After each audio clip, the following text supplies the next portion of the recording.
Hello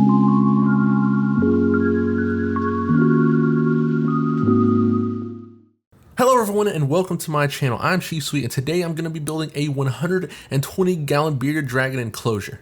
The inspiration actually came from YouTube itself and from my childhood. Recently I've been on a binge of just watching tons of YouTubers build aquariums and I just got inspired. I just wanted to do my own. From the childhood aspect, I actually had tons of reptile books and I would see like custom enclosures built by professionals and it just looks so awesome, and one day I hoped to build my own. And today is that one day. So not only will this be the first time I'm building an enclosure, but this will also be a step-by-step guide because I did finish it and I'm very proud of it. And I think it's pretty awesome. So let's get started, shall we? So to get this project going, I went out and bought 8 1x2s at 6 feet apiece. So I went ahead and measured these at 4 feet, and that's where I'm gonna mark it at. So that way when I cut them, I have 4 feet for the bottom and then 2 feet for the sides. To cut them, I use this little battery-powered Ryobi circular saw. For the extra 2 feet, I went ahead and measured these and then I cut off the excess so that way they were exactly perfect for the sides. Now I went ahead and lined up the bottom frame as well as the top frame, but it's not in the video. Doing so allowed me to make sure that everything was going to line up properly. Then I went ahead and drilled a hole for the screws to go into the wood. To bond the wood, I used Loctite Express wood glue. Sorry for the out of focus. For the frame screws, I went ahead and used Everbuilt Flathead Phillips number 6 1.5 inch screws. And I went ahead and used a drill bit that was almost the same size as the screw. After applying the glue, I went ahead and drilled in the screw. Now the bottom frame and the top frame, which is not in the video, is now complete. Before assembling the top frame, I did make sure that both frames would line up perfectly. Now for the bottom frame, I'm going to go ahead and add a little stud for support, and I'm going to mark that exactly right in the middle of the frame. Now you can see it fits perfectly in the frame. I do the same thing and make sure I drill a hole for the screw. Again, wood glue to bond the wood. Now for the studs on the wall, I want to make sure they are also the same length. That way the top frame is not lopsided when I put it on. I'm going to use a little bit bigger screw to mount these into the frame. I went with multi-purpose exterior deck screws at 2.5 inch number 8. So what I'm doing here is I'm lining it up and I'm going to mark where I'm going to drill in my hole in for my screw. Now we just drill the hole, bond it with wood glue, and screw it in. The frame is almost complete. Now we're just missing the top. For the top, I use the same exact screws to mount the bottom. I also upped the drill bit because it's a little bit thicker screw. I went ahead and marked and drilled the holes and go ahead and started the screws, so that way it'd be easier to mount the top frame. I then applied the wood glue and just screwed it in. The frame of the cage is now complete. Let's go ahead and move on to the next step.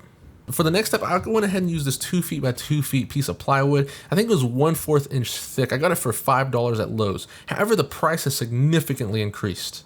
So also what I'm doing is I'm making sure each piece is going to fit perfectly in that spot. I will sand it down a little bit, but I want to make sure that each piece fits the best where it's going to be. So as you can see, this spot right here fits perfectly. This is the piece that's going to be right there.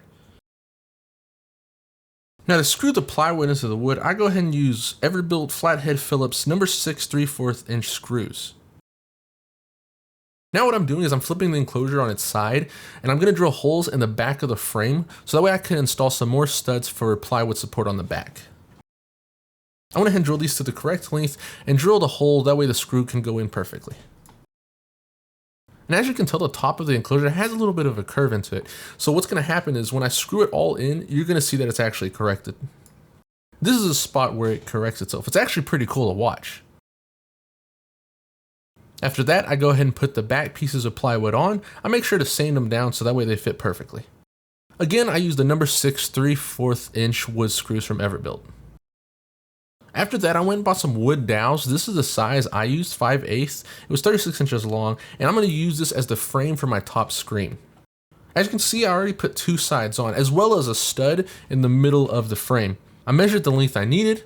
After I cut the dowel, I put wood glue on one side and screwed it in. Now I'm going to go ahead and make the top 2 pieces of screen, and to do this, I'm going to use the same dowel, but I'm going to secure these together by using these flat corner braces I found at Walmart for 98 cents.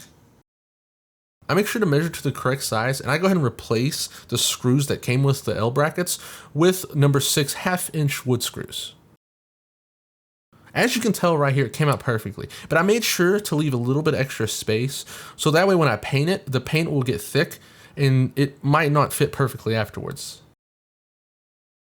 So I took my enclosure outside and I'm gonna go ahead and sand down the parts that need to be sanding, as well as covering gaps. As you can see right here, I put wood putty in certain areas to cover it down, and I'm gonna sand that down and make it really smooth. I'm gonna start the sanding off with 150 grit, 220, and then fine it out with 320. Now for paint, I'm gonna use Bright White Drylock Extreme. Now I painted this in my house, there were no fumes, but I did use 3 coats of this Drylock Extreme all over the enclosure. When it was done, let me tell you that this thing was bright, which I'm okay with. Now I needed an extra 1x2, so I went out and bought another one, and I cut it down to size, and this is gonna be the bottom frame in which the glass is gonna rest on. I measured out holes and I put wood glue on the bottom of this and secured this into place. Now that it's screwed in, I can go ahead and put the track system onto the wood. Now to make sure the track system sits onto the wood properly, all I did was put super glue down and clamp it to the wood. It was a pretty quick process, but it was so long that I had to make sure that something was holding it down on each side. Now for the top screen, I wanted something very durable, so I actually found this at a hardware store. It's hardware cloth, and it's 1/8 inch mesh opening, and it's very sturdy.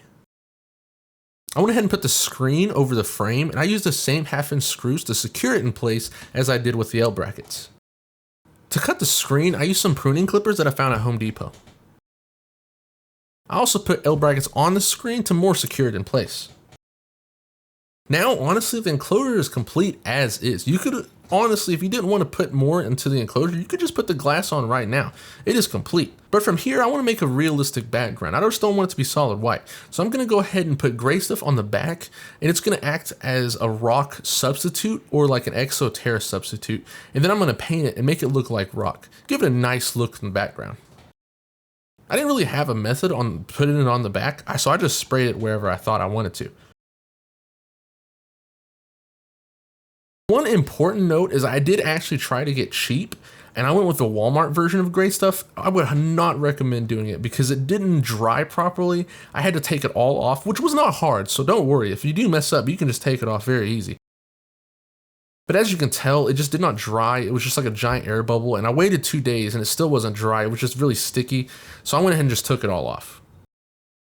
This enclosure used 4 whole cans of Great Stuff expandable foam. After the foam dried, I just went ahead and took a pocket knife and started just cutting it off. Now, I thought I was gonna have to shape the foam to give it more of a rocky look, but me just cutting it off with a pocket knife, I kind of felt like it kind of had a slate rock look to it anyways, so I just kept it as that. There was some spots where like some holes didn't properly fill up, and I went ahead and put some more Great Stuff on those holes, as you can see right here.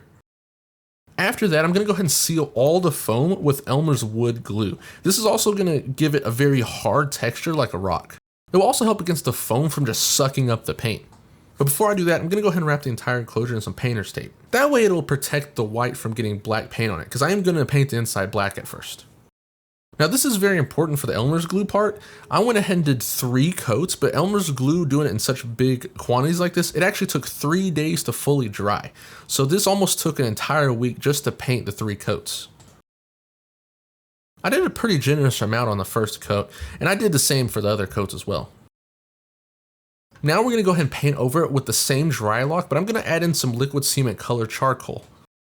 Now when mixing this, I mixed it for a long time, and there were still some white streaks inside of the paint, and I thought maybe the charcoal cement color was bad, but turns out it's just the way it was. So if this happens to you, it's okay. When I put it onto the enclosure, it was solid black after it was finished drying. I also did 3 coats of this black as well.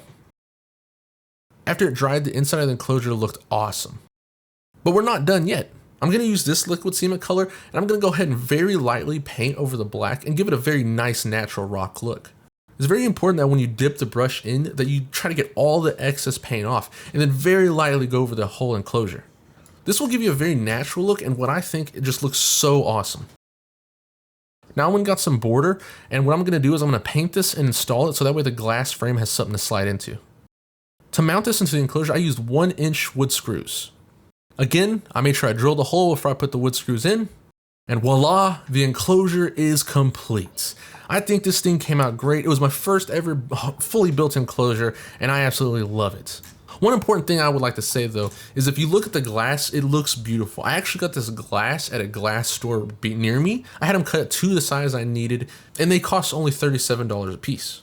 It was 1/4 inch plate glass, and I actually tried to use some 1/8 inch plate glass that I got from Home Depot, but it was so thin that it broke from me just trying to put it into the enclosure. I also wouldn't recommend using the 1/8 inch plate glass because even if you grab it, you can feel how brittle the glass is. For substrate, I went with 1/3 each of play sand that I washed and baked, organic topsoil, and cocoa fiber.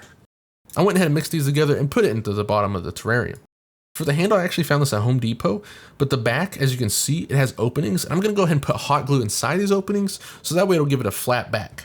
After I do that, I'm gonna secure the handle to the glass with using command strips. This enclosure wouldn't be complete without a nameplate as well. I actually found this nameplate in the toy aisle at my local Walmart.